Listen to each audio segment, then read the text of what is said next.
Dear student, उजाला academy में आपका स्वागत है। आज के इस वीडियो में हम बात करने वाले हैं एसएससी एमटीएस में पूछे जाने वाले जीके के बहुत ही महत्वपूर्ण क्वेश्चन पर। और जैसा कि आप सभी को पता है कि पिछली वीडियोस में हम लोगों ने कुछ क्वेश्चन को कवर करा लिया है। उसके आगे के जो भी क्वेश्चन रह गए थे इम्पोर्टेंट, उस पर हम लोग बात करने वाले हैं। तो यदि आपको भी चाहिए एसएससी एमटीएस में सिलेक्शन, तो वीडियो को पूरा जरूर देखिएगा। और यदि पिछली वीडियो को नहीं देखे हैं तो चैनल पर जाइए, देख लीजिए उसे भी, क्योंकि वो सभी वीडियो आपके लिए बहुत ही इम्पोर्टेंट हैं। क्योंकि एग्जाम में जो भी क्वेश्चन पूछे गए थे उन्हें मैंने सेलेक्ट किया था, तो देखना नहीं भूलिएगा। और अगर आपके दोस्त भी तैयारी कर रहे हैं एसएससी की, तो उनके साथ भी शेयर कर दीजिएगा। और मैं उम्मीद करती हूँ कि चैनल पर नए होंगे तो चैनल को सब्सक्राइब कर लिए होंगे और बेल आइकन को भी प्रेस कर लिए होंगे। यदि नहीं किए हैं तो अभी तुरंत कर लें, जिससे क्या होगा कि मेरी आने वाली जो हर एक वीडियो रहेगी वो आप तक सबसे पहले पहुंच पाएगी। तो मैं आपका बिल्कुल भी टाइम वेस्ट नहीं करूंगी। तो चलिए बात कर लेते हैं क्वेश्चन नंबर 151 की, यानी कि 150 क्वेश्चन हम लोग कंप्लीट कर चुके हैं, जो भी इंपॉर्टेंट क्वेश्चन थे। अब उसके आगे के क्वेश्चन पर हम लोग बात करेंगे। तो आइए चलिए देख लेते हैं। क्वेश्चन नंबर 151 यानी कि 151 है, अमरावती वास्तुकला को सर्वप्रथम संरक्षण प्राप्त हुआ। जो अमरावती का वास्तुकला है उसको सबसे पहले संरक्षण किसके द्वारा प्राप्त हुआ था? अगर आपसे पूछ लिया जाए ऐसा क्वेश्चन तो आंसर करिएगा सातवाहन राजवंश शासकों के द्वारा। जो ये सातवाहन राजवंश शासक हैं, इनके द्वारा अमरावती वास्तुकला को सबसे पहले संरक्षित किया गया था। ठीक है, देखिए अगला क्वेश्चन है, नीति आयोग की उपाध्यक्ष। जो नीति आयोग है उसके उपाध्यक्ष की बात की जा रही है, तो आंसर है डॉक्टर राजीव कुमार। नीति आयोग के उपाध्यक्ष हैं डॉक्टर राजीव कुमार। याद रखिएगा, इंपॉर्टेंट में जरूर नोट कर लीजिएगा, आपके एग्जाम में देखने को मिल सकता है ये क्वेश्चन। और राजीव कुमार जी का नाम भी याद रखिएगा आप लोग, ये नीति आयोग के उपाध्यक्ष हैं। ठीक है, देखिए अगला क्वेश्चन है, विदेशी मुद्रा परिवर्तनीय ब्रांड भारतीय कंपनियों द्वारा विदेशी मुद्रा में जारी किए गए थे, वे किसके लिखित दस्तावेज है जो कूपन और मूल भुगतान के विकल्प में नहीं अथवा नहीं हो सकते? तो ये याद रखिएगा, वो अर्थ रीढ़ लिखित दस्तावेज होता है। जो अर्थ रीढ़ है ये करेक्ट हो जाएगा यहाँ पर। ठीक है, मतलब समझने की कोशिश करिए। जो विदेशी मुद्रा परिवर्तनीय ब्रांड भारतीय कंपनी द्वारा विदेशी मुद्रा जारी होती है ना, वे अर्थ रीढ़ लिखित दस्तावेज है जो कूपन और मूल भुगतान के विकल्प नहीं है अथवा नहीं हो सकते। ठीक है, देखिए अगला क्वेश्चन है, संयुक्त राष्ट्र द्वारा किस वर्ष को जैव विविधता का अंतरराष्ट्रीय वर्ष घोषित किया गया? अगर उस सन की हम बात करें तो वो हुआ था 2010 में। ये 2010 वही सन है जिसमें संयुक्त राष्ट्र द्वारा जैव विविधता का अंतरराष्ट्रीय वर्ष घोषित किया गया था। देखिए अगला क्वेश्चन है, स्वतंत्र भारत का पहला भारतीय गवर्नर जनरल थे। जो स्वतंत्र भारत के पहले भारतीय गवर्नर जनरल थे वो थे सी राजगोपालचारी जी। ठीक है, सी राजगोपालचारी जी स्वतंत्र भारत के पहले भारतीय गवर्नर जनरल बने थे। ठीक है, आप देख पा रहे होंगे कि क्वेश्चन के लेवल कितने अच्छे हैं। और ऐसा नहीं कि अगर आप एसएससी एमटीएस की तैयारी कर रहे हैं तो वहीं तक ये सीमित रहेगा। ये टीचिंग की तैयारी कर रहे हैं वहाँ भी काम आएगा, और बाकी किसी भी फील्ड की तैयारी कर रहे हैं जिसमें जीके क्वेश्चन पूछे जाते हैं तो ये वीडियो बहुत ही हेल्प करेगा वहाँ भी। ठीक है, मैं उम्मीद करती हूँ कि समझ में आया होगा आपको। तो चलिए अब बढ़ते हैं अगले क्वेश्चन की तरफ। देखिए अगला क्वेश्चन है, किसी वस्तु को केंद्र से बाहर की ओर झुकाने अथवा ढकेलने के लिए कार्य करने वाला बल कहलाता है। वो बल क्या कहलाता है जो किसी वस्तु को केंद्र से बाहर की ओर झुकाने अथवा ढकेलने के लिए कार्य करता है? वो बल होता है अपकेंद्रीय बल। ठीक है, किसी चीज को केंद्र से बाहर की ओर झुकाने वाला जो बल होता है, ढकेलने वाला जो बल होता है, वो होता है अब केंद्रीय बल। याद रखिएगा। देखिए अगला क्वेश्चन है, विश्व प्रसिद्ध गोमतेश्वर का प्रतिमा स्थित है। जो गोमतेश्वर की जी की प्रतिमा है वो कर्नाटक राज्य में स्थित है। और ये गोमतेश्वर जी की प्रतिमा जो है वो बहुत ही फेमस है, यानी विश्व में प्रसिद्ध है प्रतिमा है ये। याद रखिएगा, कर्नाटक राज्य में स्थित है उनकी प्रतिमा। ठीक है, देखिए अगला क्वेश्चन है, केन्या की मुद्रा का नाम है। जो केन्या की मुद्रा है उसका नाम है केन्याई शिलिंग। केन्याई शिलिंग नाम है केन्या के मुद्रा का नाम। देखिए अगला क्वेश्चन है, करो या मरो का नारा किसने दिया था? याद रखिएगा, अगर करो या मरो की नारा की बात आ जाए आपके सामने तो हमेशा आंसर करेगा महात्मा गांधी जी। महात्मा गांधी जी के द्वारा दिया गया था करो या मरो। ठीक है, ऐसे नारा से भी आपको क्वेश्चन देखने को मिलेगा, तो एक बार सबका आप जरूर देख लीजिएगा। ठीक है, लेकिन याद रखिएगा कि करो या मरो जो नारा था वो महात्मा गांधी जी ने दिया था। देखिए अगला क्वेश्चन है, राणा प्रताप सागर बांध स्थित है। जो राणा प्रताप बांध स्थित है वो राजस्थान राज्य में स्थित है, याद रखिएगा। राणा प्रताप सागर राजस्थान में है। ठीक है, देखिए अगला क्वेश्चन है, आईपीपीबी का पूर्ण रूप क्या है? जो आईपीपीबी लिखा है इसका फुल फॉर्म पूछा गया आपसे, तो याद रखिएगा इंडिया पोस्ट पेमेंट बैंक। ठीक है, IPPB, I for India post payment bank. भूलिएगा नहीं, इसे याद कर लीजिएगा या फिर आप कहीं नोट डाउन कर लीजिएगा। देखिए अगला क्वेश्चन है, चिश्ती, सुहरावर्दी और फिरदौसी जैसे शब्द संबंधित है, तो याद रखिएगा सूफी धर्म से। कहाँ से संबंधित है ये सब वर्ड? सूफी धर्म से। देखिए अगला क्वेश्चन है, गोबी रेगिस्तान पाया जाता है। जो गोबी रेगिस्तान है याद रखिएगा वो मंगोलिया में पाया जाता है। ठीक है, मंगोलिया में पाया जाता है गोबी रेगिस्तान। बहुत ही इंपॉर्टेंट है, इसे आप इंपॉर्टेंट में भी नोट कर लीजिएगा और ध्यान रखिएगा अगर आपके एग्जाम में देखने को मिल जाए कि गोबी का रेगिस्तान कहाँ पाया जाता है तो याद रखिएगा मंगोलिया में। देखिए अगला क्वेश्चन है, खारदुगला दर्रा स्थित है। जो खारदुगला दर्रा है वो जम्मू और कश्मीर राज्य में स्थित है, ध्यान रखिएगा। ठीक है, जम्मू और कश्मीर राज्य में स्थित है खारदुगला दर्रा। ठीक है, देखिए अगला क्वेश्चन है, अतिरिक्त क्षेत्रीय कानून बना सकता है। जो अतिरिक्त क्षेत्रीय कानून है वो क्या बना सकता है?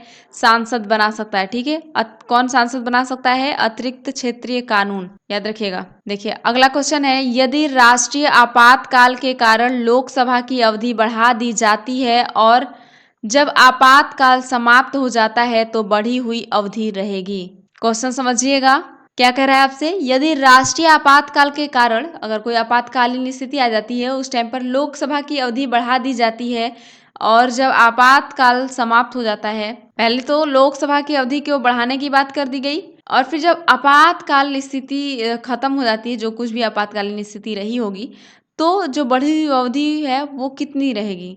मान लीजिए कि वो 2 साल के लिए ट्रांसफर हुई थी पर आपातकाल तो उसके पहले ही खत्म हो गया, जो भी समस्या थी। तो अब उस स्थिति में जो आपातकालीन अवधि थी वो कितनी बढ़ी हुई रहेगी? तो याद रखिएगा सिर्फ 6 महीने तक। ठीक है, 6 महीने तक बढ़ा हुआ मिलेगा। अगर देखिए अगला क्वेश्चन है, सहायक संधि का सिद्धांत संबंधित है। जो सहायक संधि है उसका सिद्धांत किससे संबंधित है? याद रखिएगा लॉर्ड वेलेस्ली से। लॉर्ड वेलेस्ली से संबंधित है सहायक संधि का सिद्धांत। देखिए अगला प्रश्न है, कक्षीय तापमान पर लंबी अवधि के लिए लौह चुंबकीय गुण को बरकरार रखता है। कक्षीय तापमान पर लंबी अवधि के लिए जो लौह चुंबकीय गुण है वो क्या बरकरार रखता है? तो याद रखिएगा स्थायी चुंबक इसे बरकरार रखता है। देखिए अगला क्वेश्चन है, किस साम्राज्य का कोरकई में अपना निजी प्राचीन बंदरगाह था? तो उस अगर साम्राज्य की बात करें जिसका निजी प्राचीन बंदरगाह था तो वो था पांड्य साम्राज्य। पांड्य साम्राज्य था जिसका कोरकई में अपना, ये कोई जगह है, वहां पर उनका निजी प्राचीन बंदरगाह था। ठीक है, देखिए अगला क्वेश्चन है, इबादत खाना स्थित है। जो इबादत खाना है वो फतेहपुर सीकरी में स्थित है, याद रखिएगा आप लोग, फतेहपुर सीकरी में इबादत खाना स्थित है। देखिए अगला क्वेश्चन है, सूडान जैसे जलवायु क्षेत्र में वनस्पति पाई जाती है। जो सूडान जैसा जलवायु होता है उसमें सवाना घास के मैदान पाए जाते हैं। ठीक है, सवाना घास के मैदान पाए जाते हैं सूडान जैसी जलवायु क्षेत्र में। देखिए अगला क्वेश्चन है, गोदावरी नदी का उद्गम स्थान है। गोदावरी नदी का उद्गम स्थान पूछा जाए आपसे तो आंसर करेगा त्रिम्बक के पठार। तिब्बत के पठार है जहां से गोदावरी नदी का उद्गम होता है। देखिए अगला क्वेश्चन है, राष्ट्रमंडल खेलों में उत्कृष्ट खिलाड़ी का सम्मान करने के लिए दिया जाता है। जो राष्ट्रमंडल का खेल होता है उसमें जो अच्छा खिलाड़ी होता है उसको सम्मानित करने के लिए क्या दिया जाता है? तो याद रखिएगा डेविड डिक्सन ट्रॉफी दी जाती है। डेविड डिक्सन ट्रॉफी कहाँ पर दी जाती है? अगर आपसे ये भी पूछ लिया जाए तो आंसर करेगा राष्ट्रीय खेलों में उत्कृष्ट जो खिलाड़ी होते हैं उनको सम्मानित करने के लिए दिया जाता है। ठीक है, मैं उम्मीद करती हूँ कि समझ में आ गया होगा। चलिए अब देख लेते हैं क्वेश्चन नंबर 174। देखिए अगला क्वेश्चन है, अंग प्रत्यारोपण रोगियों में इम्यूनो एक्सप्रेसिव एजेंट के रूप में निम्न जैव सक्रिय अणु प्रयोग किया जाता है। तो जैव सक्रिय उस अणु की बात करें तो उसका नाम है साइक्लोस्पोरिन ए। साइक्लोस्पोरिन ए है जो अंग प्रत्यारोपण रोगियों में इम्यून एक्सप्रेसिव एजेंट के रूप में जैविक सक्रिय अणु के रूप में कार्य करता है, यानी कि प्रयोग में लिया जाता है। तो उसका नाम है साइक्लोस्पोरिन ए। देखिए अगला क्वेश्चन है, श्रीरंगपट्टम की प्रसिद्ध संधि किस युद्ध के परिणाम स्वरूप हुई? जो श्रीरंगपट्टम की प्रसिद्ध संधि है वो किस युद्ध के बाद हुई थी? तो याद रखिएगा तीसरा आंग्ल मैसूर युद्ध। जो तीसरा आंग्ल मैसूर युद्ध हुआ था, इसमें हुआ था क्या? श्रीरंगपट्टम की प्रसिद्ध संधि हुई थी तीसरे आंग्ल मैसूर युद्ध के परिणाम स्वरूप। ठीक है, देखिए अगला क्वेश्चन है, भारत का राष्ट्रगान अपनाया गया कब? भारत का राष्ट्रगान अपनाया गया तो वो समय याद रखिएगा आप लोग 24 जनवरी 1950। सन अगर केवल पूछता तो 1950 हो जाएगा, अगर डेट टाइम सब कुछ पूछा है तो 24 जनवरी 1950 को राष्ट्रगान भारत का अपनाया गया था। देखिए अगला क्वेश्चन है, आम तौर पर द्विबीजपत्री पौधों की पत्तियों में किस प्रकार का सिरा रचना पाई जाती है? जो द्विबीजपत्री पौधे होते हैं उनमें आमतौर पर पत्तियों पर जो सिराएं पाई जाती हैं उनकी रचना कैसी होती है? अगर पूछ लिया जाए तो आंसर करिएगा जाल वाली सिरा रचना। जाल वाली सिरा रचना पाई जाती है जो द्विबीजपत्री पौधों की पत्तियां होती हैं उन पर। ठीक है, देखिए अगला क्वेश्चन है, अविकसित अर्थव्यवस्था की विशेषता है। उसकी ये विशेषता है कृषि प्रधानता। जो अविकसित अर्थव्यवस्था है उसकी विशेषता होती है कृषि प्रधानता। अगला क्वेश्चन है, बनारस में केंद्रीय हिंदू कॉलेज की नींव रखी। जो बनारस में केंद्रीय हिंदू कॉलेज है उसकी नींव रखी गई थी एनी बेसेंट ने। ठीक है, याद रखिएगा एनी बेसेंट ने बनारस में जो केंद्रीय हिंदू कॉलेज है उसकी नींव रखी थी। देखिए अगला क्वेश्चन है, शरीर की कौन सी ऊर्जा अपनी स्थिति या क्षेत्र के कारण काम करने की क्षमता विकसित करती है? काम करने की जो क्षमता होती है शरीर की वो किस ऊर्जा के कारण होती है? तो याद रखिएगा स्थितिज ऊर्जा के कारण। ठीक है, देखिए अगला क्वेश्चन है, साइट्रिक अम्ल पाया जाता है। ऐसे भी क्वेश्चन पूछ सकता है, या फिर उसका प्राकृतिक दूत क्या है? तो याद रखिएगा नींबू। साइट्रिक अम्ल पाया जाता है इसमें। ठीक है, देखिए अगला क्वेश्चन है, मानक मुद्रा के संदर्भ में अंकित मूल्य बराबर होता है। तो जो मानक मुद्रा के संदर्भ में अंकित होता है उसका मूल्य होता है किसके बराबर? आंतरिक मूल्य के रूप में। देखिए अगला क्वेश्चन है, आखिरी मुगल शासक था। जो आखिरी मुगल शासक था वो था बहादुर शाह द्वितीय। याद रखिएगा बहादुर शाह द्वितीय ये थे आखिरी मुगल शासक। ठीक है, अगला क्वेश्चन है, बैटन का उपयोग किया जाता है। जो बैटन होता है उसका उपयोग किया जाता है रिले खेल में। याद रखिएगा रिले खेल में उपयोग किया जाता है बैटन का। ठीक है, ऐसे एग्जाम में आपको क्वेश्चन देखने को मिल जाएंगे तो घबराइएगा नहीं, है ना, क्योंकि पहले से ही आप प्रिपेयर कर लीजिए। और मैं उम्मीद करती हूँ कि आप लोगों को क्वेश्चन समझ में आ रहे होंगे। अगर एक भी क्वेश्चन में डाउट रह जाता है, कुछ भी नहीं समझ आता तो हमें कमेंट करके बताइएगा, या दोबारा से वीडियो वॉच करके समझने की कोशिश भी करिएगा आप लोग। ठीक है, चलिए देख लेते हैं अगला क्वेश्चन। देखिए अगला क्वेश्चन है, ढाका शहर किस नदी के किनारे स्थित है? जो ढाका शहर है वो किस नदी के किनारे स्थित है? तो याद रखिएगा बूढ़ी गंगा नदी के किनारे। जो बूढ़ी गंगा नदी है उसी के किनारे स्थित है ढाका शहर। देखिए अगला क्वेश्चन है, प्राथमिक क्षेत्र नहीं है। प्राथमिक क्षेत्र नहीं है कि अगर हम बात की जाए तो मोटर वाहन, ये प्राथमिक क्षेत्र नहीं है। देखिए अगला क्वेश्चन है, फसलों को नियमित अंतराल पर की जाने वाली पानी की आपूर्ति कहलाती है। जो फसल होते हैं उनको समय समय पर जो पानी दी जाती है उसको सिंचाई कहते हैं। ठीक है, ये लगभग सभी लोगों को पता ही होगा, सिंचाई कहा जाता है। देखिए अगला क्वेश्चन है, दूसरा गोलमेज सम्मेलन हुआ था। जो दूसरा गोलमेज सम्मेलन हुआ था वो हुआ था 1931 ईस्वी में। ये भी याद रखिएगा आप लोग, कब हुआ था दूसरा गोलमेज सम्मेलन? अगर पूछ लिया जाए तो आंसर करेगा 1931 ईस्वी में। देखिए अगला क्वेश्चन है, शेक हैंड ग्रिप शब्द किस खेल से संबंधित है? जो शेक हैंड ग्रिप है ये शब्द संबंधित है टेबल टेनिस खेल से। ठीक है, टेबल टेनिस खेल से संबंधित है शेक हैंड ग्रिप शब्द। ओके, देखिए अगला क्वेश्चन है, चुनाव की कौन सी व्यवस्था बहुमत व्यवस्था के नाम से जानी जाती है? अगर चुनाव की उस व्यवस्था की बात करें जो बहुमत व्यवस्था के नाम से जानी जाती है तो वो है सर्वाधिक मत प्राप्त व्यक्ति की विजय। ठीक है, फर्स्ट पास्ट द पोस्ट। याद रखिएगा। देखिए अगला क्वेश्चन है, इंडियन ओपन गोल्फ 2018 का खिताब जीतने वाले सबसे पहले अंग्रेज गोल्फर कौन थे? उन अंग्रेज गोल्फर का नाम आप लोग याद रखिएगा, मैट वेलेस जी थे। ठीक है, मैट वेलेस थे। और नोट डाउन कर लीजिएगा सबसे पहले तो, आपके एग्जाम में देखने को मिल सकता है क्योंकि कई बार एग्जाम में पूछा गया ये क्वेश्चन है। ठीक है, मैं उम्मीद करती हूँ कि नोट डाउन कर लिए होंगे या फिर समझने की कोशिश करिएगा इस क्वेश्चन को। क्या कह रहा है क्वेश्चन, इंडियन ओपन गोल्फ जो 2018 का खिताब था उसको जीतने वाले सबसे पहले अधिकतर पूछा जाता है आपसे कि सबसे पहले अंग्रेज गोल्फर कौन थे, तो याद रखिएगा मैट वेलेस। देखिए अगला क्वेश्चन है, अमेरिका की खोज किसने की? जो अमेरिका है देश, उसकी खोज करता है क्रिस्टोफर कोलंबस। कौन है? क्रिस्टोफर कोलंबस जी हैं अमेरिका के खोज करने वाले। देखिए अगला क्वेश्चन है, ग्लूकोज की चक्रीय संरचना में एक ऑक्सीजन अणु तथा 5 कार्बन अणु के योग से बना चक्रीय ऑर्गेनिक पदार्थ कौन सा है? तो उस पदार्थ का नाम आप लोग याद रखेंगे, पायरन। पायरन है वो पदार्थ। ठीक है, देखिए अगला क्वेश्चन है, किस देश ने प्रथम फुटबॉल विश्व कप का आयोजन किया था? जो प्रथम फुटबॉल विश्व कप का आयोजन हुआ था वो हुआ था उरुग्वे देश में। उरुग्वे देश का नाम आप लोग याद रखिएगा।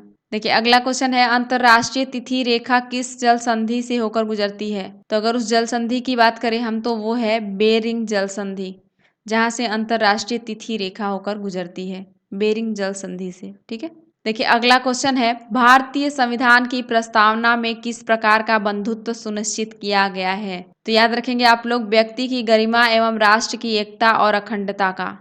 जो भारतीय संविधान है उसकी प्रस्तावना में व्यक्ति की गरिमा और राष्ट्र की एकता और अखंडता का बंधुत्व सुनिश्चित किया गया है। ठीक है, कितनी अच्छी बात है भारतीय संविधान की, है ना, जो सबके हित के लिए कार्य कर रही है। ठीक है, तो फिर देख लेते हैं अगला क्वेश्चन क्या है। देखिए अगला क्वेश्चन है, कालाहारी रेगिस्तान स्थित है। जो कालाहारी रेगिस्तान है वो दक्षिणी अफ्रीका में स्थित है, ये भी याद रखिएगा। कालाहारी रेगिस्तान दक्षिणी अफ्रीका में स्थित है। देखिए अगला क्वेश्चन है, कौन सी नदी एक अंतर्राष्ट्रीय नदी नहीं है? एक अंतर्राष्ट्रीय नदी नहीं है उसकी बात की जाए तो वो महानदी है, ये अंतर्राष्ट्रीय नदी नहीं है जो महानदी नदी है। ठीक है, देखिए अगला क्वेश्चन है, किसी जीव के केंद्रीय अक्ष पर से एक समतल द्वारा विभाजित करने पर वह जीव 2 समरूप भागों में बढ़ जाता है, क्या कहलाता है? तो याद रखिएगा, रेडियल सममिति।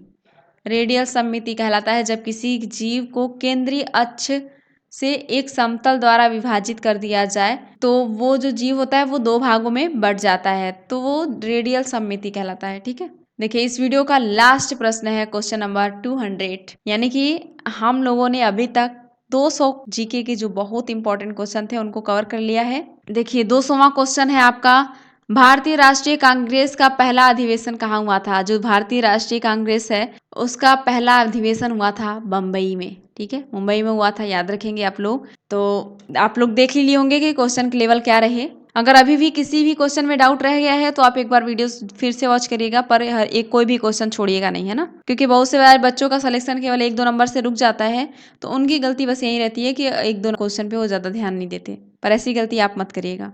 ठीक है, और एक बार और रिमाइंडर के तौर पे आपको मैं बता दूं कि मेरी जो पिछली वीडियोस हैं उसको आप जरूर से जरूर देख लीजिएगा, क्योंकि उनमें जो पिछली परीक्षाओं में पूछे गए क्वेश्चन थे उनको बाकी कुछ ऐड करके, यानी कि कुल मिला जुलाकर बहुत ही इंपॉर्टेंट होने वाले हैं आपके एग्जाम के लिए, तो उन्हें स्किप मत करिएगा, उन्हें भी वॉच जरूर करिएगा। और हेल्प करना कोई ख़राब चीज़ नहीं है ना, तो अगर आपके दोस्त भी तैयारी कर रहे हैं एमटीएस की या फिर किसी और फील्ड की भी तैयारी कर रहे हैं तो उनके साथ भी शेयर कर सकते हैं, क्योंकि जीके के क्वेश्चन ये सभी वो क्वेश्चन है जो हर एक एग्जाम में देखने को मिलते हैं। ठीक है, तो चलिए फिर मैं मिलती हूँ आपसे नेक्स्ट वीडियो में, तब तक के लिए टाटा बाय बाय।